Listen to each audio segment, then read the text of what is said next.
ప్రభువైన యేసుక్రీస్తు నామం పేరిట మీ అందరికీ శుభాలు వందనాలు తెలియజేస్తున్నాను. మీకు ఒక ప్రశ్న, బాగా ఆలోచించి సమాధానం చెప్పండి. క్రిస్మస్లో దేవుడు తన కుమారుని పంపాడా? దేవుడే మానవుడిగా వచ్చాడా? దేవుడే మానవుడిగా వచ్చాడు. చెప్పండి, ఏది కరెక్ట్ చెప్పండి. దేవుడు మానవుడిగా వచ్చాడా? దేవుడు తన కుమారుని పంపాడా? రెండిటికి వాక్యాధారాలు ఉన్నాయి. కాబట్టి మీలో కొంతమంది ఒకటి చెప్తున్నారు, మరి కొంతమంది మరొకటి చెప్తూ ఉన్నారు. యోహాను సువార్త 3:16 దేవుడు లోకమును ఎంతో ప్రేమించను కాగా ఆయన తన అద్వితీయ కుమారునిగా పుట్టిన వారందు విశ్వాసం నుంచి ప్రతివాడు నశింపక నిత్యజీవం పొందినట్లు ఆయనను అనుగ్రహించారు. ఇందాక పాస్టర్ గారు కూడా జ్ఞాపకం చేశారు. గలతీ 4:4 అయితే కాలం పరిపూర్ణమైనప్పుడు దేవుడు తన కుమారుని పంపెను. దేవుడు తన కుమారుని పంపాడు. ఓకే, అలాగే యోహాను 1:1 ఆది యందు వాక్యము ఉండెను, వాక్యము దేవుని యొద్ద ఉండెను, వాక్యము దేవుడై ఉండెను. 14వ వచనం ఆ వాక్యము అంటే దేవుడై ఉన్న ఆ వాక్యము శరీరధారి అయి కృపా సత్య సంపూర్ణుడిగా మన మధ్య నివసించాను. కాబట్టి గమనించాను, దేవుడు తన కుమారుని పంపాడు అంటే కరెక్ట్, దేవుడే దిగివచ్చాడు అంటే కూడా కరెక్ట్. ఎందుకు? పంపబడిన వాడు కూడా దేవుడు కాబట్టి. మనం నమ్మిన బైబిల్ దేవుడు త్రియేకుడు, తండ్రి కుమార పరిశుద్ధాత్ముడు అయ్యున్న దేవుడు.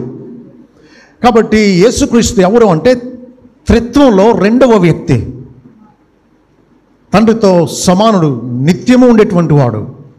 ఆయన తండ్రి చేత పంపబడ్డాడు కాబట్టి వచ్చినవాడు కూడా దేవుడు.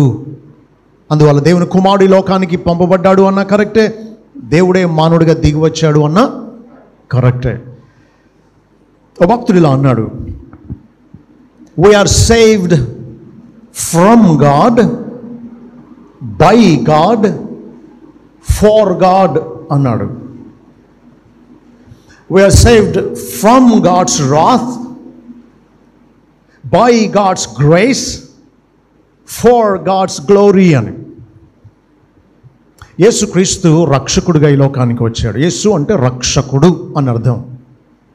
ఈ రక్షణ గురించి ఇలా చెప్పుకోవచ్చు, మనం దేవుని నుంచి రక్షింపబడుతూ ఉన్నాం. అదేంటండి దేవుని నుంచి రక్షింపబడ్డం ఏంటి అనుకుంటున్నారా? అవును, దేవుని నుంచి మనం రక్షింపబడుతున్నాం. వాక్యాధారం ఏంటి అని అంటే యేసుక్రీస్తు గురించి ఏం రాస్తుందో చూడండి. తెస్సలోనికీయులకు రాసిన మొదటి పత్రిక 1వ అధ్యాయం 10వ వచనం. మీ యొద్ద మాకిట్టి ప్రవేశం కలిగాను, అక్కడ జనులు మమ్మల్ని గురించి తెలియజెప్పుచున్నారు.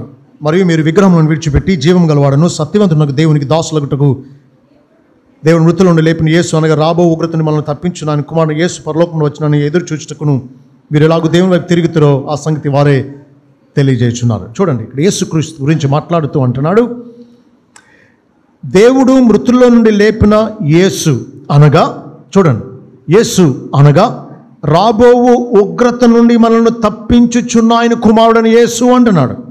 కాబట్టి యేసుక్రీస్తు మనల్ని రక్షిస్తాడు. దేని నుంచి? రాబోయే ఉగ్రత నుంచి రక్షిస్తాడు. ఉగ్రత ఎందుకు ఉంది? ఎవరిది ఉగ్రత? రోమపత్రిక 1వ అధ్యాయం 18వ వచనం ప్రకారం దుర్నీతి చేత సత్యాన్ని అడ్డగించే సమస్త మనుషుల యొక్క సమస్త భక్తిహీనత మీద, దుర్నీతి మీద దేవుని కోపం పరలోకాన్ని నుండి బయలుపరచబడుతోంది. కాబట్టి మీకు విషయం చెప్పనివ్వండి, మీరు చాలాసార్లు విని ఉంటారు, దేవుడు పాపులను ప్రేమిస్తాడు, పాపాన్ని ద్వేషిస్తాడు అని. కాదు, దేవుడు పాపులను కూడా ద్వేషిస్తాడు. ఆయనను నమ్మని పాపులను ద్వేషిస్తాడు, నరకంలో పడేస్తాడు. కీర్తన 5:5 ఆయన పాపులను అసహించుకుంటాడు అన్న సంగతి మనం చూడవచ్చు. డాంబికుల్ని సన్నిధిని నిలవలేరు, పాపము చేయవారు అందరూ నీకు అసహ్యులు అంటున్నాడు భక్తుడు. కాబట్టి దేవునికి పాపం చేసేవారు అందరూ అసహ్యులు. వారి మీద తన పరిశుద్ధతను బట్టి స్వాభావికంగా ఆయన పుట్టే ఆగ్రహంతో ఉన్నాడు పాపుల మీద. కాబట్టి యేసుక్రీస్తు దేవుని ఉగ్రత నుంచి మనల్ని తప్పించేవాడు. కాబట్టి ఒక రకంగా చూస్తే మనుషులు రక్షింపబడాల్సింది దేవుని నుంచి, లేదా దేవుని ఉగ్రత నుంచి. అదే కదా బాప్తిస్మ యోహాను ప్రకటించింది. ఏమన్నాడు?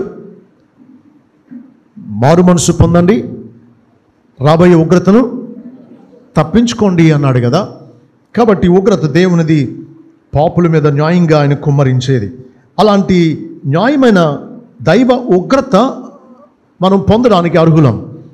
అలాంటి ఉగ్రతను మనకి బదులు యేసుక్రీస్తు, he absorbed the Rath of God on the cross. సిలువ మీద దేవుని ఉగ్రత అంతటిని ఆయన పీల్చుకున్నాడు. కాబట్టి యేసుక్రీస్తు ద్వారా ఇప్పుడు మనం దేవుని దగ్గరికి వచ్చినప్పుడు ఎదుర్కొనేది ఆయన ఉగ్రత కాదు, ఆయన కనికరాన్ని, ఆయన ఆశీర్వాదాన్ని. కాబట్టి మనం రక్షింపబడేది దేవుని నుండి, లేదా దేవుని ఉగ్రత నుండి.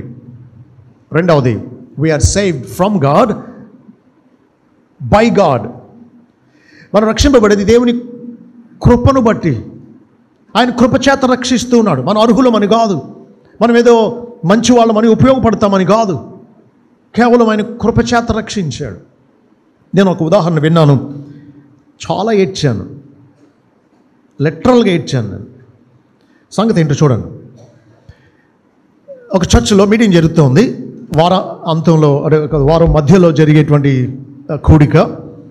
పాస్టర్ గారు మీటింగ్ స్టార్ట్ చేసి పాటలు అయిపోయిన తర్వాత, ఈరోజు నేను కాదు వాక్యం చెప్పేది, మన మధ్యలో ఉన్నటువంటి ఒక పెద్ద ఆయన వాక్యం చెప్తారు అని ఆయన్ని ఇన్వైట్ చేసి పాస్టర్ గారు కూర్చున్నారు. ఆ పెద్ద ఆయన మాట్లాడుతూ అన్నారు, ఒక సన్నివేశాన్ని ప్రజల ముందు ఉంచుతూ అని అన్నారు, ఒక తండ్రి, ఆయన కుమారుడు, కుమారుని స్నేహితుడు, ఈ ముగ్గురు కలిపి దోణిలో సముద్రం మీద ప్రయాణం చేస్తూ ఉన్నారు. ఈలోగా తుఫాను చెలరేగింది. ఇక ముందుకు వెళ్ళలేక ఆ కెరటాల ఉధృతానికి వారు వెనుదిరిగారు. కానీ ఆ కెరటాలు చాలా ఎక్కువగా ఉండడం వల్ల దోణి తిరగబడిపోయింది. ముగ్గురు నీళ్ళలో పడిపోయారు. అయితే ఆ ముగ్గురులో ఈత వచ్చింది తండ్రి ఒక్కడికే. ఇప్పుడు తండ్రి తన కుమారుడు మునిగిపోతున్నాడు, కుమారుడు స్నేహితుడు మునిగిపోతున్నాడు. ఎవరిని రక్షించాలి? తండ్రి ఆలోచించాడు, కుమారుడు రక్షింపబడ్డాడు కాబట్టి చనిపోయినా పరలోకంలో ఉంటాడు. కుమారుని స్నేహితుడు రక్షింపబడలా కాబట్టి ఆ కుమారుని స్నేహితుడిని పట్టుకుని ఈదుకుంటూ గట్టుకు తెస్తాడు. ఈలోగా అతను నీళ్లు తాగేస్తే అతన్ని కక్కించి బ్రతికిస్తాడు. కొడుకు కోసం వచ్చిన కనబడదు బాడీ, మునిగిపోతాడు అన్నమాట. ఈలోగా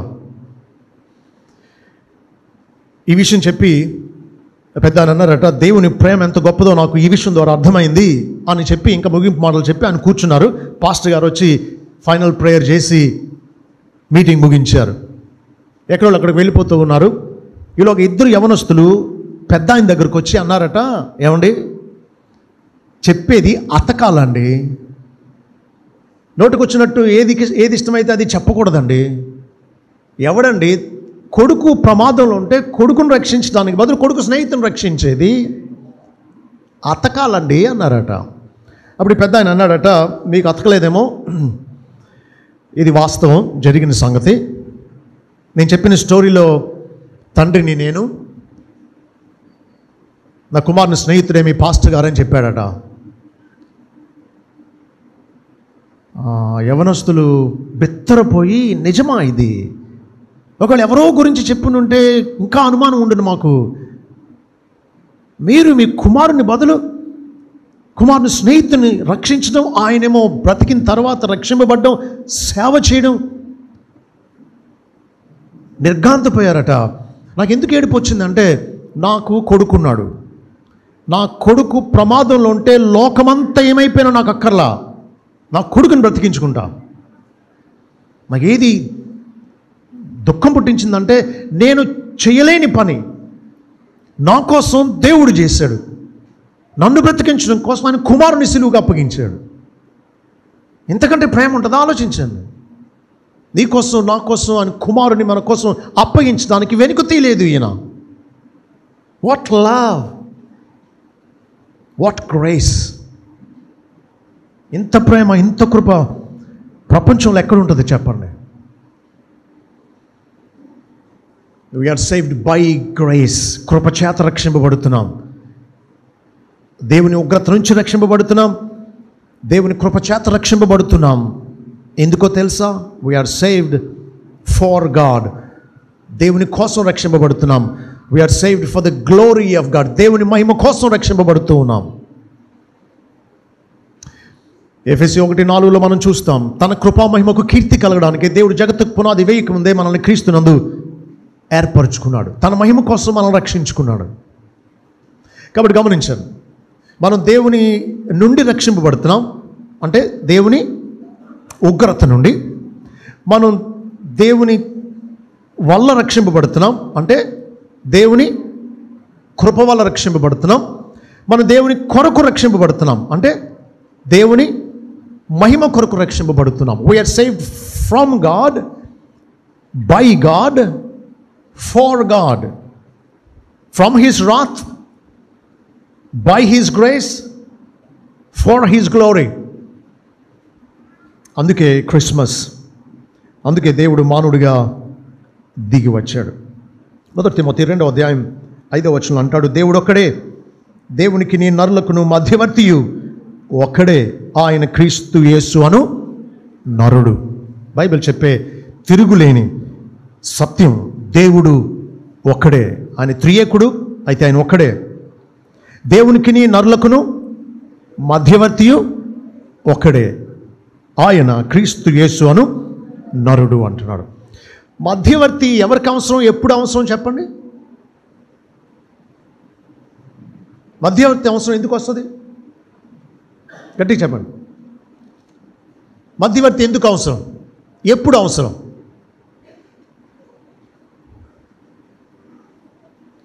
ఇద్దరు శత్రువుల మధ్య సంధి చేసి వారిని సమాధానపరచడానికి మధ్యవర్తి అవసరం. ఓకే, సో దేవునికి మనిషికి మధ్యవర్తి ఎందుకు అవసరమయ్యాడు? దేవుడు పరిశుద్ధుడు, మనం పాపులం. దేవుడు ఆకాశమందు ఉన్నాడు, మనం భూమి మీద ఉన్నాం. మనం ఆయన దగ్గరికి వెళ్ళి ఆయనతో సమాధాన పడలేం. మన పాపాన్ని బట్టి దేవుడు మనల్ని సమీపించలేడు. కాబట్టి పరిశుద్ధుడైన దేవుణ్ణి పాపులైన మానవులతో సమాధానపరచడానికి మధ్యవర్తి అవసరమయ్యాడు. అయితే మధ్యవర్తి ఏ అర్హత కలిగి ఉండాలో తెలుసా? ఎవరు పడితే వాళ్ళు మధ్యవర్తిత్వం చేయలేరు. యోబు గ్రంథం 9:32-33 యోబు 9:32-33 ఆయన నా వలె నరుడు కాడు, నేను ఆయనతో వ్యాజ్యం ఆడజాలను, మేము కలిసి న్యాయ విమర్శకు పోలేము. చూడండి, ఈ మాటలు బాగా వినండి. మధ్యవర్తికి ఉండవలసిన ప్రధాన లక్షణం చూడండి. మా ఇద్దరి మీద చెయ్యి ఉంచదగిన మధ్యవర్తి మాకు లేడు అంటున్నాడు. సో మధ్యవర్తి అంటే ఇరుపక్షాల మీద చెయ్యి ఉంచదగిన వాడే మధ్యవర్తి, సరి అయిన మధ్యవర్తి. అంత బ్యూటిఫుల్ చూడండి. పాత నిబంధన సమస్యలను లేవనెత్తుతుంది, క్రొత్త నిబంధన దానికి పరిష్కారాన్ని చూపిస్తుంది. దేవుడు పాత నిబంధనలో మానవులకు ఉండే సమస్యను లేవనెత్తుతూ ఉన్నాడు. ఏంటది? మనం ఆయనతో వ్యాజ్యం ఆడడానికి, ఆయన మనలాంటి నరుడు కాడు. కలిసి న్యాయ విమర్శకు ఆయనతో పాటు ఎక్కడికి వెళ్ళలేం. మధ్యవర్తి అవసరం, అలాంటి మధ్యవర్తి లేడు. కాబట్టి దేవుడే మధ్యవర్తిగా ఈ లోకానికి వచ్చాడు అన్నమాట. కాబట్టి మధ్యవర్తికి ఉండాల్సిన లక్షణం ఇద్దరి మీద చెయ్యి ఉంచదగినటువంటి వాడు. యేసుక్రీస్తు తప్ప దేవునికి మానవులకు మధ్యవర్తిగా ఉండడానికి మరొకరికి వీలు కాదు. ఎందుకంటే యేసుక్రీస్తు దేవునితో సమానంగా ఉండగలడు, మానవుడిగా వచ్చాడు కాబట్టి మానవులకు ప్రతినిధిగా ఉండగలడు. ఇద్దరి మీద చేయి ఉంచగలడు ఒకేసారి. కాబట్టి యేసుక్రీస్తుని ఏమంటాము అంటే దైవ మానవుడు అంటాం. చెప్పండి అందరూ, దైవ మానవుడు. ఇంగ్లీష్లో గాడ్ మ్యాన్ అనాలి. చెప్పండి, గాడ్ మ్యాన్. సో యేసుక్రీస్తులో మాత్రమే దైవ మానవ స్వభావాలు మిళితమై ఉన్నాయి. హైపోస్టాటిక్ యూనియన్ అంటాం. థియలాజికల్ టర్మ్ హైపోస్టాటిక్ యూనియన్ అంటే యేసుక్రీస్తు దేవుడుగా ఉండడం మానకుండానే మానవ శరీరధారణ చేశాడు. దీనికి అగస్టిన్ అనే భక్తుడు అంటాడు, the immutable unchangeable God became what he wasn't while not seizing to be what he was అంటాడు. అంటే మార్పు చెందని దేవుడు ఆయన ఏది కాదో అది అయ్యాడట. ఏది కాదు? మానవుడు కాదు, కానీ మానవుడు అయ్యాడు. అదే సమయంలో తాను ఏమై ఉన్నాడో దాన్ని మానకుండానే అంటాడు. అని దేవుడు ఉండడం మానకుండానే అది ఆయన ఏది కాదో అది అయ్యాడు. అంటే దైవ మానవుడు అయ్యాడు ఆయన. ఈ మధ్య ఒక ఆయన తెలివి తక్కువగా వాక్యాన్ని వక్రీకరిస్తూ బోధ చేశాడు. పెద్ద స్పీకర్, వీళ్ళ కొంతమందికి అర్థమవుతుంది నేను గురించి చెప్తున్నాను. అని అన్నాడు, యేసుక్రీస్తు పరలోకమున్న ఉన్నప్పుడు దేవుడు, కానీ మానవులుగా మనం చేసిన పాపాన్ని పరిహరించడం కోసం ఆయన మానవుడిగా వచ్చాడు. అలా వచ్చినప్పుడు దేవుడు కాదన్నాడు. మరి దేవుడు కాకుండా అద్భుతాలు ఎలా చేస్తాడు? దేవుడు కాకుండా చచ్చిపోయిన ఎలా బ్రతికిస్తాడు? దేవుడు కాకుండా మనుషుల హృదయాల్లో ఆలోచించే వాటిని ఎలా చదవగలడు? దేవుడు కాకుండా ఒక్క క్షణం కూడా ఉండలేడు.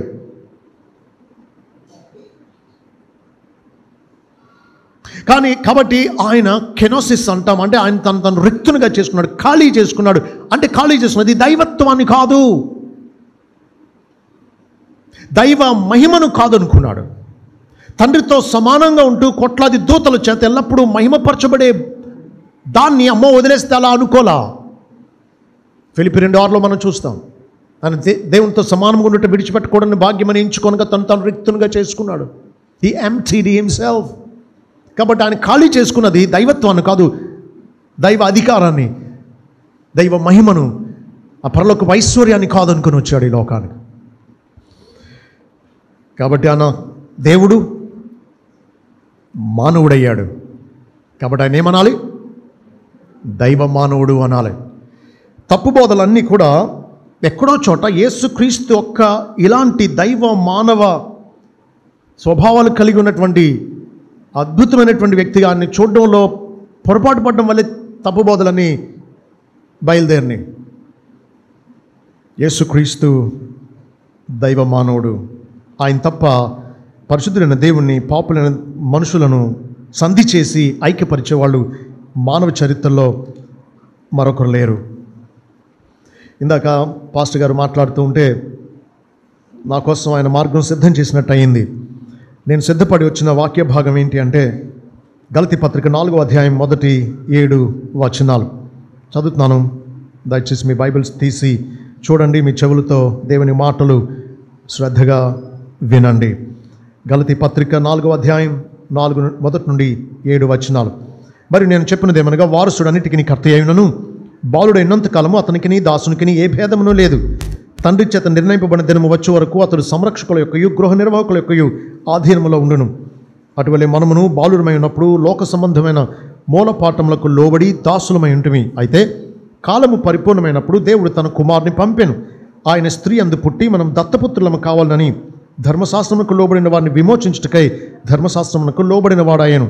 మరియు మీరు కుమారులైనందున నాయన తండ్రి అని మొరపెట్టు తన కుమారుని ఆత్మను దేవుడు మన హృదయంలోనికి పంపెను. కాబట్టి నీకు దాసుడవు కావు, కుమారుడవైతే దేవుని ద్వారా వారసుడవు. చూడండి, క్రిస్మస్ సందేశాన్ని, ఈ వాక్య భాగాన్ని ఆధారం చేసుకుని 3 కోణాల్లో చూద్దాం. Christ came at the right time. యేసుక్రీస్తు లోకానికి కాలం పరిపూర్ణమైనప్పుడు వచ్చాడు, సరి అయిన సమయంలో వచ్చాడు. రెండవది, Christ came in the right way. సరైన రీతిలో ఈ లోకానికి ఆయన వచ్చాడు. మూడవది, Christ came for the right reason. సరైన కారణాన్ని బట్టి యేసుక్రీస్తు లోకానికి వచ్చాడు. అందరూ చెప్తారా? 3 కోణాల్లో ఈ భాగాన్ని మనం ధ్యానించబోతూ ఉన్నాం. యేసుక్రీస్తు సరైన సమయానికి వచ్చాడు. చెప్పండి అందరూ. సరైన సమయానికి వచ్చాడు. యేసుక్రీస్తు సరైన రీతిలో వచ్చాడు. మూడవది, యేసుక్రీస్తు సరైన కారణాన్ని బట్టి వచ్చాడు. He came at the right time. He came in the right way. He came for the right reason. అయితే కాలము పరిపూర్ణమైనప్పుడు దేవుడు తన కుమారుని పంపాను. దేవుడు ఆయన కుమారుని లోకానికి పంపించింది కాలం పరిపూర్ణమైనప్పుడు. అంటే కాలాన్ని పరిపూర్ణంగా ఆయన రాకడకు అనుకూలంగా చేసుకుని అప్పుడు పంపించాడు అన్నమాట. మనం ఎక్కడికైనా వెళ్ళాలి అంటే అన్ని ఏర్పాట్లు చేసుకుని వెళ్తాం, అవునా?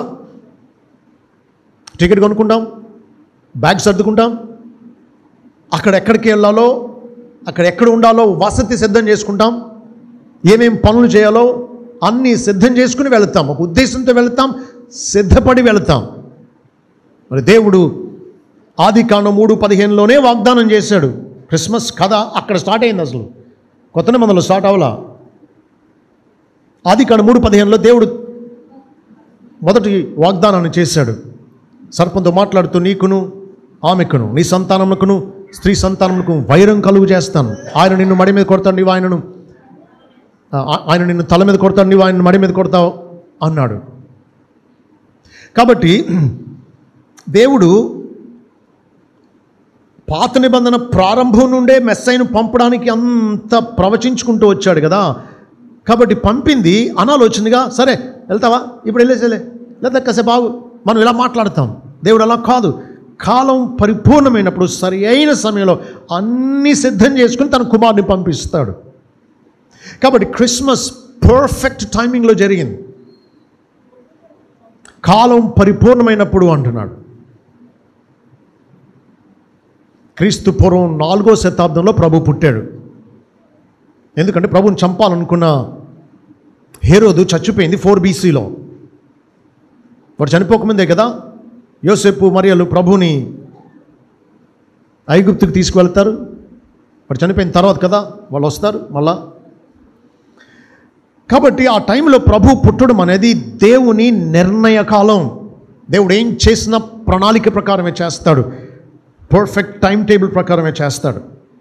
అలాగే చేశాడు.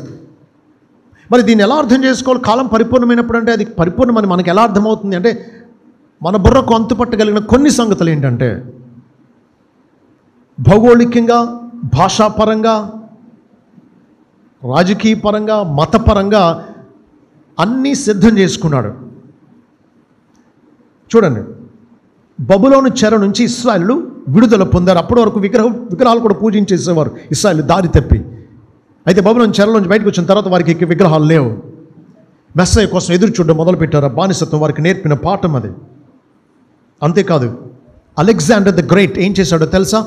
గ్రీకు భాషను ఆ ప్రాంతం అంతా ప్రాచుర్యంలోనికి తెచ్చాడు. గ్రీకు భాష. ఎందుకంటే దేవుడు క్రొత్త నిబంధనను గ్రీకు భాషలో వ్రాయించాలి అని నిర్ణయించాడు. గ్రీకు భాష చాలా లోతైన తత్వజ్ఞానాన్ని గురించి భావ వ్యక్తీకరణ చేయగలిగిన పదజాలంతో కూడింది. Very rich language, Greek language. కాబట్టి గ్రీకు భాష ప్రాచుర్యంలోకి రావడం, సమాజ మందిరాలు అన్ని చోట్ల స్థాపింపబడడం, పాత నిబంధన మెస్సైన్ గురించినటువంటి ప్రవచనాలు ప్రతి చోట అన్ని దేశాల్లో సమాజ మందిరాల్లో బోధింపబడడం, ఇదంతా జరిగింది. అంతేకాదు, రోమా ప్రభుత్వం పాక్స్ రొమానా అని చుట్టుపక్కల దేశాలన్నింటితో సంధి చేసి సమాధానంగా ఉండేది. అందుకే రోమ్ అన్ని దేశాలకు రోడ్లు వేసింది, సత్సంబంధాలు ఉండబట్టి. ఈ రోడ్లు కూడా ఎందుకో తెలుసా? ప్రభు వచ్చి వెళ్ళిన తర్వాత సువార్త అన్ని ప్రాంతాలకు వ్యాపించడానికి ఈ ఏర్పాట్లు కావాలి. చూడండి, దేవుడు ఎంత ఆలోచనతో, ఎంత జ్ఞానంతో అన్ని చక్కగా సిద్ధం చేసుకుని వచ్చాడు. అంతేకాదు, సిలువ వేయబడడం ద్వారానే ఆయన రక్తాన్ని చిందించగలడు. మరణ శాసనాలు చాలా రీతిలుగా అమలు చేస్తారు. ఉరి తీస్తే రక్తం కారదు, మనిషి చచ్చిపోతాడు. షూట్ చేసినా పెద్ద రక్తం కారదు, మనిషి చచ్చిపోతాడు. కానీ ఆఖరి బట్టు వరకు రక్తమంతా కార్చి గొర్రెవలే వధింపబడాలి యేసుక్రీస్తు మన పాపాల నిమిత్తం. రోమీలు పద్ధతి కాదు సిలువ వేయడం అనేది. రోమీలు తమ పౌరులను ఎవరిని సిలువ వేసేవారు కాదు. అందుకే పౌలును సిలువేలా, పౌలుకు రోమా పౌర హక్కు ఉంది కాబట్టి శిరచ్ఛేదనం చేస్తారు. కానీ ప్రభు భూమి మీద ఉండే టైంకి అంతకుముందే అలవాటు చేసుకున్నారు వేరే సాంప్రదాయంలో నుంచి సిలువ వేయడం అనే కిరాతకంగా బాధాకరమైనటువంటి క్రూరమైన రీతిలో మనిషిని చంపడం. అది సిద్ధం చేసుకున్నాడు దేవుడు. అప్పుడు ఈ లోకానికి వచ్చాడు. కాబట్టి క్రిస్మస్ సంభవించింది కాలం పరిపూర్ణమైనప్పుడు. ఇంకో రీతిగా చెప్పుకోవాలంటే, మనం పంట కోసేది పంట పండాక కదండి. ఎప్పటికి వస్తాం? మనకి ఇష్టం వచ్చినప్పుడు, వాతావరణం బాగున్నప్పుడు కాదు. పంట పండాలి, మనం కొయ్యాలి అంటే. కాబట్టి చక్కగా పరిస్థితులన్నింటినీ పండాక ఆయన పండించుకుని ఆ టైంలో ఆయన కుమారుని పంపాడు. కాబట్టి Christ came at the right time. సరైన సమయంలో క్రీస్తు ఈ లోకానికి వచ్చాడు. ఇక్కడే మరొక విషయం కూడా మనం గమనించాలి. అయితే కాలం పరిపూర్ణమైనప్పుడు దేవుడు తన కుమారుని పంపెను. దేవుడు తన కుమారుని సృష్టించినట్లా దేవుడు తన కుమారుని పంపెను అంటున్నాడు. ఇప్పుడు చూడండి, నేను మా అబ్బాయిని మీ దగ్గరకు పంపిస్తాను అంటే అర్థం మా అబ్బాయి నా దగ్గర అంతకుముందే ఉన్నాడని కదా. చాలామంది తెలియక అంటారు క్రైస్తవ్యం 2000 సంవత్సరాల క్రితందే కదా అంటారు పిచ్చివాళ్ళు. క్రీస్తు సృష్టింపబడ్డాడా అంటారు మరికొంతమంది అవివేకులు. క్రీస్తు సృష్టింపబడలా.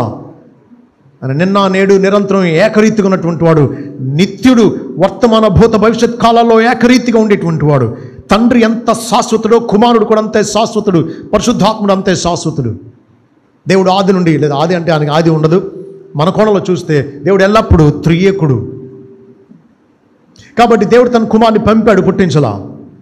ఆయన మానవుడిగా పుట్టాడు కానీ ఆయన ఎల్లప్పుడూ ఉన్నటువంటి వాడే. అది ఎప్పుడు జరిగింది?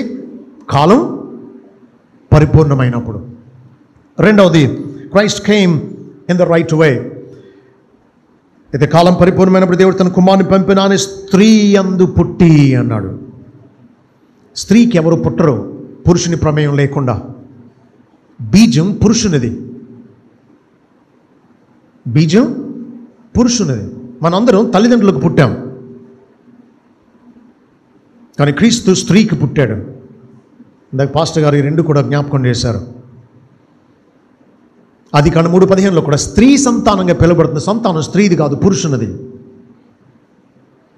మరి స్త్రీ సంతానం ఎందుకు పిలువబడుతున్నాడు? స్త్రీ ఎందుకు పుట్టాడని ఎందుకు రాయబడింది అని అంటే, ఆయన నీకులాగా నాకులాగా తల్లిదండ్రుల కలయిక వల్ల పుట్టలా. ఆయన పుట్టింది పవిత్రమైన కన్యక ద్వారా. యేసుక్రీస్తు పరిశుద్ధుడు, పాపులను రక్షించడానికి పరిశుద్ధుడిగానే ఈ లోకంలోకి రావాలి. మనమందరం పాప స్వభావం సంక్రమించుకుంటూ పుడుతూ ఉన్నాం. మన తల్లిదండ్రుల స్వభావం మీకు సంగతి తెలుసా? పాత నిబంధన ప్రకారం బిడ్డను కన్న తర్వాత స్త్రీ మగబిడ్డను పుడితే 20 రోజులు అపవిత్రురాలుగా ఉంటుంది. ఆడబిడ్డ పుడితే 40 రోజులు అపవిత్రురాలుగా ఉంటుంది. ఎందుకో తెలుసా? ఆమె కన్నది మరొక పాపిని. ఆడపిల్లయితే మరొక పిల్లను కంటది, ఇంకా పాపులను కంటది. పాపికి పుట్టేది పాపే, పాస్టర్కి పుట్టేది కూడా పాపే. నేను ఇందాక అన్నట్టు పాత నిబంధన సమస్యలను లేవనెత్తుది, క్రొత్త నిబంధన పరిష్కారం చూపిస్తుంది. కాబట్టి యోబు అంటాడు, పాప సహితంలో నుండి పాప రహితుడు రాగలను ఎంత మేలు అంటాడు. అంటే పాపం కలిగిన వ్యక్తుల నుంచి పాపం లేని వ్యక్తులు రారు, కానీ వచ్చాడు కొత్త నిబంధనలో. ఎలా? యోసేపు ప్రమేయం లేకుండా మరియ ద్వారా ఈ లోకానికి వచ్చాడు. మరి మరియ కూడా పాప స్వభావం ఉంది కదా. దేవుడు అద్భుతంగా మరియ పాప స్వభావానికి సంక్రమించకుండా దాన్ని బైపాస్ చేశాడన్నమాట. ఆదామవ్వలను పాపరహితులుగా పుట్టించలేదా? అలాగే ఆయన రాగలడు ఈ లోకానికి. మొత్తం మీద యేసుక్రీస్తు పవిత్రమైన కన్యక ద్వారా ఈ లోకానికి వచ్చాడు. నీకులాగా నాకులాగా పాప స్వభావంతో రాలా. ఆయన అలా వస్తేనే రక్షించగలడు, అలా వస్తేనే దేవుడు. ఆయన దేవుడు పాపి అయితే ఆయన దేవుడు కాదు. అందుకని 1 కొరింథీ 5:21 మనం ఆయన మూలంగా దేవుని నీతి అగునట్లు ఆయన మన నిమిత్తం పాపంగా చేయబడ్డాడు, పాపిగా కాదు. పాపంగా చేయబడ్డాడు అంటే ఆయన మన పాపం ఆయన మీద మోపబడింది. దేవుడు ఎప్పుడు పాపి కాలేడు, దేవుడు ఎప్పుడు పరిశుద్ధుడే. కాబట్టి లోకానికి వచ్చిన పరిశుద్ధుడే. ఒకసారి నేను ఒక ఆయనతో మాట్లాడుతూ ప్రభు గురించి చెప్దామనంటే ఆయన వాళ్ళ గురువు గారు గురించి చెప్తున్నాడు. మా గురువుగారు 130 దేశాలు తిరిగాడు అన్నాడు. డబ్బు ఉంటే ఎవరైనా తిరగచ్చు, దొంగడు కూడా తిరగచ్చు, దేశాలు తిరిగితే గొప్ప కాదు. మరి నేను అడిగాను, ఏమంటే మీరు పూజించే నామాలు మరి ఏంటి, అపవిత్రత ఏంటి, 2-3 భార్యలు ఏంటి అంటే అని అన్నాడు. ఇవన్నీ దైవలీలలండి అన్నాడు. ఏంటట? దైవలీలలట. నేను అన్నాను, నేను మా ఊరిలో మా ఇంటి దగ్గర ఉన్నప్పుడు మంచిగానే ఉండాలి, వేరే ఊరు వెళ్ళినా మంచిగానే ఉండాలి, అప్పుడే నేను మంచివాడిని. మా ఇంట్లో లేదా మా ఊళ్ళో ఉన్నప్పుడు మంచిగా ఉంటూ వేరే ఊరు వెళ్ళినప్పుడు నేను చిందులేసాను అనుకోండి, నేను చెడ్డోడిని అవుతాను. లీలలని ఏదో కవర్ చేయడానికి చూడకూడదు. పాపాన్ని పాపమే అనాలి. దేవుడు అనుకున్నవాడు చేసిన, దేవుడు అనుకున్నాడు పాపం ఎందుకు చేస్తాడు, పాపం చేసినాడు దేవుడు ఎలాగవుతాడు, సమర్థించుకోవడానికి లీలలని చెప్తున్నారు. కానీ దేవుడు ఆకాశం ముందున్న పరిశుద్ధుడే, భూమి మీదకి వచ్చిన పరిశుద్ధుడే. అందుకే పవిత్రమైన కన్యక ద్వారానే ఈ లోకానికి వచ్చాడు. ఈ రీతిగా పురుషుని ప్రమేయం లేకుండా స్త్రీకి పుట్టినటువంటి వాడు యేసుక్రీస్తు తప్ప మరొకరు లేరు. మురికి చేతులను శుభ్రం చేసుకోవాలి అంటే మురికి నీళ్లు కాదు కావాల్సిందే, శుభ్రమైన నీళ్లు కావాలి. కాబట్టి పాపులను రక్షించడానికి పాపి పనికిరాడు, పరిశుద్ధుడు మాత్రమే పాపులను రక్షించగలడు. ఆ పరిశుద్ధుడే పాపరహితుడిగా ఈ లోకంలో పుట్టినటువంటి ఏకైక పరిశుద్ధుడు యేసుక్రీస్తు. కాబట్టి సరైన రీతిలోని ఈ లోకానికి వచ్చాడు. మూడవది, సరైన కారణాన్ని బట్టి యేసుక్రీస్తు ఈ లోకానికి వచ్చాడు. చూడండి, అయితే కాలం పరిపూర్ణమైనప్పుడు దేవుడు తన కుమారుని పంపిన, ఆయన స్త్రీ అందు పుట్టి మనం దత్తపుత్రులము కావాలని ధర్మశాస్త్రముకు లోబడిన వారిని విమోచించుటకే ధర్మశాస్త్రమునకు లోబడిన వాడు ఆయన. ఇక్కడ రెండు కారణాలు చూస్తున్నాం: విమోచించడం, దత్తపుత్రులుగా మనల్ని చేయడం. Redemption, adoption. చెప్తారా రెండు పదాలు? Redemption, adoption. ఈ రెండు కారణాలను బట్టి క్రిస్మస్. రిడెంప్షన్ అంటే ఏంటో చూద్దాం. విమోచించడం అంటే ఏంటో చెప్తారా? విమోచించడం అంటే సాధారణంగా విమోచించడం అంటే విడిపించడం అనుకుంటాం. దేని నుంచి విడిపించడం? అసలు ఈ పదానికి అర్థం ఏంటి అంటే, బానిస బజార్లో నుంచి బానిసను కొని విడిపించడం, అది విమోచన అంటే అర్థం. చూడండి, గేదెలు, గొర్రెలు, మేకలు మనకు కావాలంటే సంతకెళ్తే అమ్ముతారు, మనం కొనుక్కు తెచ్చుకోవచ్చు, చంపుకుని తినవచ్చు. సంతలో గొర్రెలను గేదెలను అమ్మినట్టు ఆ రోజుల్లో మనుషులను అమ్మేవారు బానిసలుగా చెరపట్టి. ఈ బానిసలకు జీతాలు ఉండే కాదు, పాలేర్లు కన్నా జీతాలు ఉంటాయి కానీ బానిసలకు జీతాలు ఉండవు. కాబట్టి ఆస్తులు ఉండవు కాబట్టి హక్కులు ఉండవు, సెలవులు ఉండవు. కాబట్టి బానిస ఎప్పటికీ ఒక యజమానికి నచ్చకపోతే ఇంకొకటికి అమ్మేస్తాడు, ఇంకొకటి కొనుక్కుని వాడిని బానిసగానే వాడుకుంటాడు. కాబట్టి బానిస తనను తాను ఎప్పటికీ విడిపించుకోలేడు. ఎవరైనా జాలిపడి అతన్ని కొని విడిపిస్తే దాన్ని విమోచన అంటాం. యేసుక్రీస్తు ఈ లోకానికి వచ్చింది విమోచించడానికి, బానిసలను కొని విడిపించడానికి. సరే, మరి మనం దేనికి బానిసలం? మన స్వతంత్రులమే అని మీరు అనుకోవచ్చు. ప్రభు అన్నాడు, పాపం చేయవాడు పాపానికి బానిస. దాసుడు అంటే అసలు అర్థం డూలాస్ అంటే బానిస అని అర్థం. పాపం చేసేవాడు పాపానికి బానిస. నేను ఒకసారి కమ్మరి పని చేసే షాప్ దగ్గర ఉన్నా.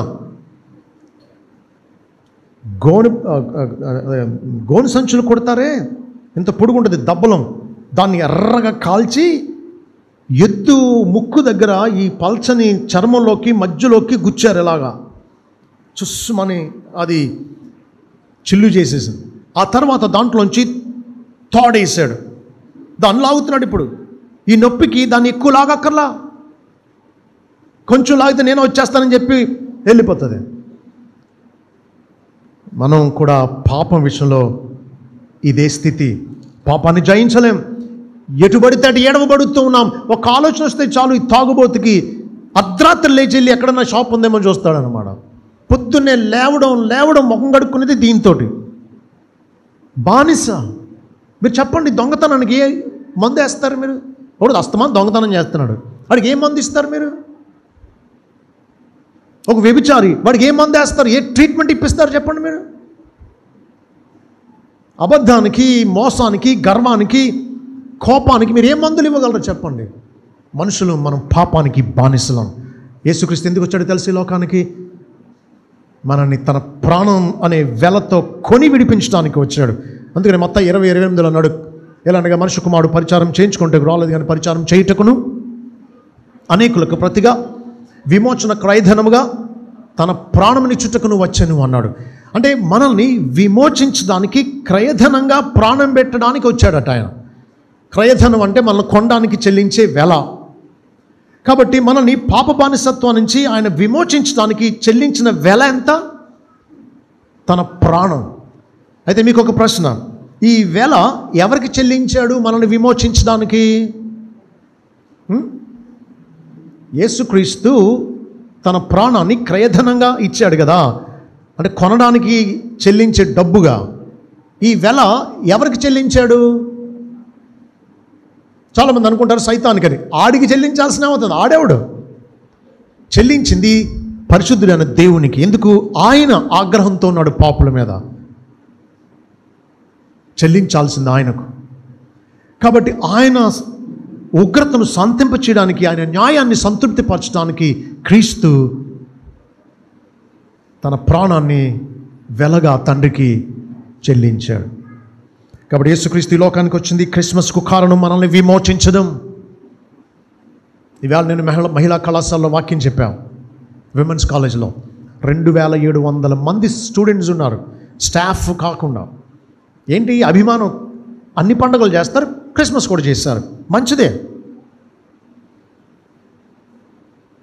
ఆయన ప్రేమ గలవాడు, ఆయన ఆహారం లేని వారికి ఆహారం ఇమ్మన్నాడు, ఇవన్నీ మంచివే. కానీ దానికోసం కాదు ప్రభు వచ్చింది. ప్రభు పుట్టుకను జ్ఞాపకం చేసుకోవాల్సింది ఆయన ప్రేమను బట్టి, లేకపోతే ఈ లోకంలో ఆయన చేసిన నీతి బోధన గురించి కాదు. ఆయన వచ్చింది మనల్ని ప్రాణం పెట్టి విమోచించడానికి.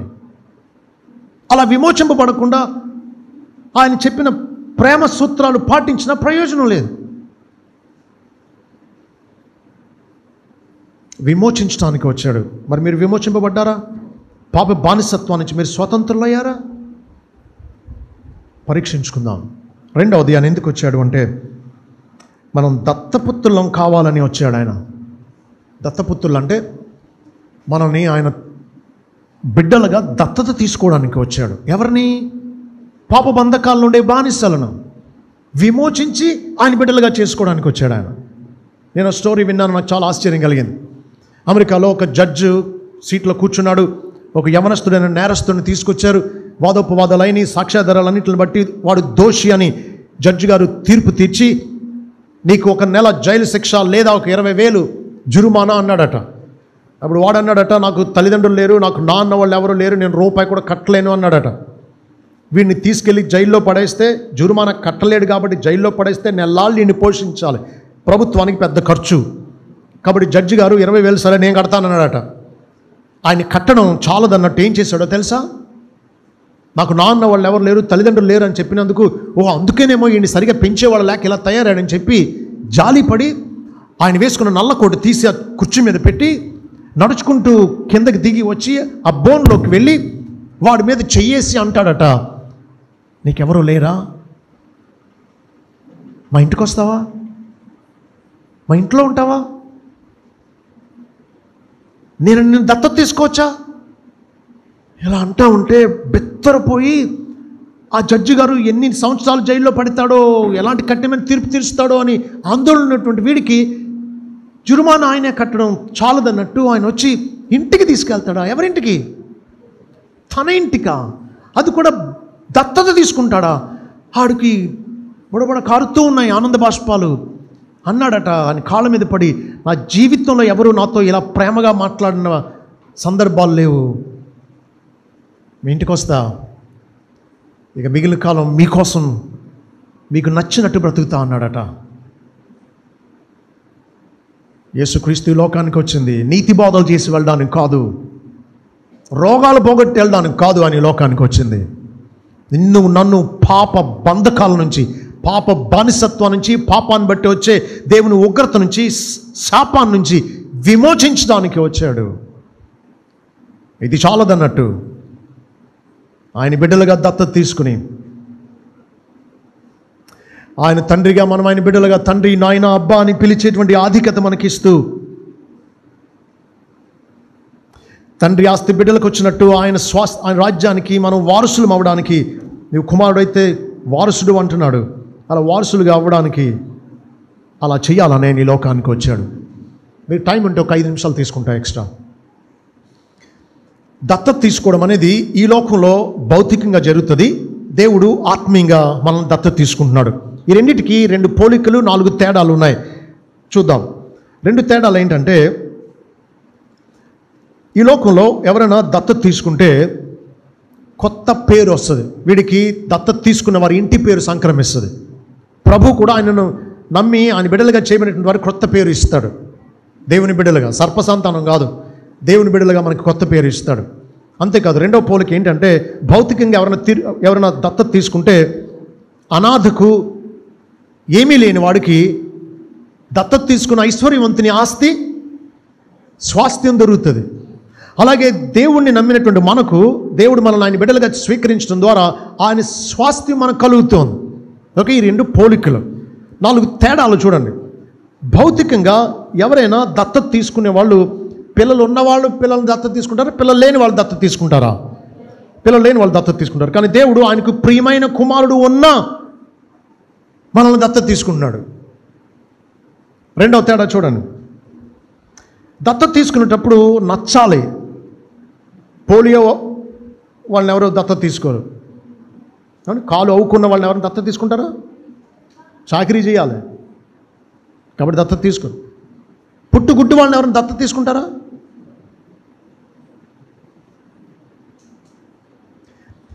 యోగ్యులను, నచ్చిన వాళ్ళనే దత్తత తీసుకుంటాం భౌతికంగా. కానీ దేవుడు మనం పాపులమని తెలిసి ఉండి కూడా మనం దత్తత తీసుకుంటూ ఉన్నాడు.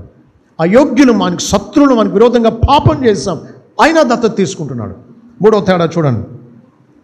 ఈ లోక రీతిగా దత్తత తీసుకున్నటువంటి వారు పేరు ఇవ్వగలరు, స్వాస్థ్యం ఇవ్వగలరు, కానీ బుద్ధులు, స్వభావాన్ని ఇవ్వలేరు. కానీ దేవుడు ఆయన రక్షించుకుని ఆయన బిడ్డలుగా చేసుకున్నటువంటి వారికి తన స్వభావాన్ని ఇస్తాడు. తీతు 3:5 అంటాడు, పునర్జన్మ సంబంధమైన స్నానము ద్వారాను పరిశుద్ధాత్మ మనకు నూతన స్వభావం కలుగజేయటం ద్వారా మనం రక్షించాను అంటున్నాడు. కాబట్టి మనం రక్షించడంలోనే పరిశుద్ధాత్ముడు దైవ స్వభావాన్ని మనకు అనుగ్రహిస్తూ ఉన్నాడు. ఎంత గొప్ప విషయం ఆలోచించాను. ఈ దత్తతలో దేవుని స్వభావాన్ని పొందుతున్నాం. 4వ తేడా ఏంటంటే, ఒక కుటుంబం, పిల్లలు లేరు, ఆస్తి ఉంది, వీళ్ళకి వయసు పెరుగుతుంది, అనారోగ్యాలు వస్తాయి, అప్పుడు అవసరం నాన్న వాళ్ళు ఎవరైనా ఉండడం అని చెప్పి ఒక అనాథ పిల్లవాడిని దత్తత తీసుకున్నారు. వాడు ఎదిగిన తర్వాత దుర్మార్గుడు అయిపోయాడు. తల్లిని కొట్టి మెడలో ఉన్న చైన్ లాక్కుని వెళ్ళిపోతూ ఉన్నాడు. ఒక 4 నెలలు తిరిగేసి వస్తాడు దుర్మార్గంగా, మళ్ళా వస్తాడు, మళ్ళీ ఇంకోటి ఏదో పట్టుకుపోతాడు. ఇలాంటి వాడు కాడు మనకు ఉపకారం చేసేది. మన పెద్ద వయసులో ఇంకా అనారోగ్యం వచ్చినప్పుడు అని వాళ్ళు ఏం చేస్తారో తెలుసా? మళ్ళీ సబ్ రిజిస్టర్ ఆఫీస్కి వెళ్ళి ఈ దత్తతను రద్దు చేసుకున్నారట. కాబట్టి ఈ లోక రీతిగా దత్తత రద్దు కాగలదు, కానీ దేవుని నిర్ణయాలు, ఆయన శాసనాలు, ఆయన సంకల్పాలు ఎన్నడూ మారవు. ఆయన కృప శాశ్వతమైంది. ఆయన ఒక బిడ్డను రక్షించి తన బిడ్డగా స్వీకరించాడు అంటే శాశ్వతంగా దేవుని బిడ్డే. అందుకని ఒక భక్తుడు అంటాడు, once in grace always in grace. ఒక్కసారి నువ్వు కృప పొంది రక్షింపబడ్డావు అంటే శాశ్వతంగా ఆయన బిడ్డవే. రద్దు కాజాలని, క్రీస్తు ప్రేమ నుంచి మనల్ని ఏది ఎడబాప నేరవు అంటాడే రోమా 8:36. కాబట్టి ఇది రద్దు కాజాలని దత్తత. నేను ముగిస్తూ ఉన్నాను. యేసుక్రీస్తు వచ్చాడని ప్రపంచం అంతా హడావిడి చేస్తూ ఉంది, పండుగ చేసుకుంటూ ఉన్నారు. అయితే ఆయన ఎందుకు వచ్చాడో ఆ ఉద్దేశం నెరవేరకుండా ఆయన పుట్టుకను ఆచరించడం ఆయనను హేళన చేయడమే అవుతుంది. కొంతమంది మగవాళ్ళు తాగుబోతులు పార్టీ చేసుకుంటున్నారు. ఏంటి అంటే వాళ్ళ అబ్బాయి పుట్టినరోజు. వీళ్ళందరూ సమకూడి ఈ 2 సంవత్సరాల పిల్లోడు, పుట్టినరోజు పిల్లోడు వీళ్ళకి అడ్డని బయటికి ఆయన బయటికి పంపేసి తలుపేసేసుకుని హ్యాపీ బర్త్డే టు, ఎవరికి అర్థం ఉందా దీంట్లో? పుట్టినరోజు చేసుకునే అబ్బాయిని బయటికి అంటే నువ్వు పుట్టినరోజు చేసుకుంటావా? చాలా క్రిస్మస్లో క్రీస్తు లేడు, మతం ఉంది, త్రాగుడు ఉంది, వ్యభిచారం ఉంది, ఈ లోకరీతిగా అన్నీ ఉన్నాయి, క్రీస్తు తప్ప చాలా క్రిస్మస్లో. అది దేవదూషణే సుమా. దేవుడు ఎన్ని క్రిస్మస్ల ద్వారా దుఃఖపడుతూ ఉన్నాడో ఈ లోకంలో. నేను మిమ్మల్ని బ్రతిమాలతో అడిగేది ఏంటంటే, ఆయన ఏం తెచ్చాడో అది పొందకుండా ఆయనను పుట్టినందుకు నీకు థ్యాంక్స్ అని చెప్పడం అర్ధరహితమే. విమోచించడానికి వచ్చాడు, తన బిడ్డలుగా దత్తత తీసుకోవడానికి వచ్చాడు. విమోచింపబడ్డారా? ఆయన బిడ్డలయ్యారా? మొదటిసారి ఆయన గొర్రెపిల్లగా వచ్చాడు. ఈసారి ఆయన కొదమ సింహం వల్ల రాబోతూ ఉన్నాడు. మొదటిసారి రక్షించడానికి వచ్చాడు, ఈసారి శిక్షించడానికే వస్తాడు, తీర్పు తీర్చడానికే వస్తాడు. సింహం అడవికి రాజు. సింహం వస్తూ ఉంటే ఏ జంతువు ఎదుర్కోగలదు సింహాన్ని? చెప్పండి. సింహాన్ని ఎవరైనా ఎదుర్కోగలరా? ఎవ్వరూ ఎదుర్కోలేరు. అది వస్తూ ఉంటేనే జంతువులన్నీ పారిపోతాయి. కానీ దాని పిల్లలు యోగించండి ఒకసారి. మిగతా జంతువులన్నీ బెత్తరపోయి పారిపోతూ ఉంటే సింహం పిల్లలు మాత్రం ఎంత ధైర్యంగా, ఎంత స్వేచ్ఛ స్వాతంత్రాలతో గంతులు వేసుకుంటూ వచ్చేస్తాయి. ఒక్కొక్కసారి తల్లి మీద పడి ఆడుకుంటాయి కూడా. పిల్లలకి ఎంత స్వేచ్ఛ ఉంది, మిగతా వాటన్నిటికీ ఎంత భయం ఉందో ఆలోచించండి. ఈ క్రిస్మస్లో పుట్టినటువంటి ఈ దేవుడే, ఈ యేసుక్రీస్తే మళ్ళా రాబోతూ ఉన్నాడు లోకానికి తీర్పు తీర్చడానికి. అప్పుడు ఆయన్ను సిగ్గులేని ముఖంతో ఎదుర్కోగలిగిన వాళ్ళు ఎవరో తెలుసా? ఈలోగా ఆయన ఇచ్చే విమోచన పొంది, రక్షణ పొంది, ఆయన బిడ్డలుగా చేయబడినటువంటి వాళ్ళే ఆయన ఎదుర్కోగలరు. ఒకవేళ ఈరోజే ఆయన వస్తే నువ్వు ఆయన ఎదుర్కోగలవా? ఎన్ని క్రిస్మస్లు చేసి, నీ జీవితంలో ఎన్ని క్రిస్మస్లు చేసావో ఇప్పటికీ? ఇంత చేసి ఆయన ఇచ్చే విమోచన, ఆయన బిడ్డలుగా చేయబడే ధన్యత పొందకుండా ఆయన వస్తే ఏం చేస్తావు? ఎలా ఎదుర్కొంటావు? ఆయన నువ్వు బెత్తరపై పారిపోవడం తప్ప అదా నీకు నువ్వు చేసుకోవాల్సింది? ఈరోజే ప్రభుని అడగండి, ప్రభు నువ్వు వచ్చిందే విమోచించడానికైతే, నాకు కావాలి ఆ విమోచన. నన్ను విడిపించు నా పాప బానిసత్వం నుంచి, నా పాప శాపాల నుంచి నన్ను విమోచించు, నన్ను నీ బిడ్డగా అంగీకరించు అని ప్రభుని అడగండి. ప్రభు అందుకే మరొక అవకాశాన్ని మన జీవితంలో అనుగ్రహించాడు. ప్రభు ఆ రీతిగా మనల్ని విమోచించి ఆయన బిడ్డలుగా చేసుకుని రేపు ఆయన వచ్చినప్పుడు ఆయన ఎదుర్కోవడానికి మనల్ని సిద్ధపరచునుగాక. Thank you and God bless you and have a wonderful Christmas. Thank you.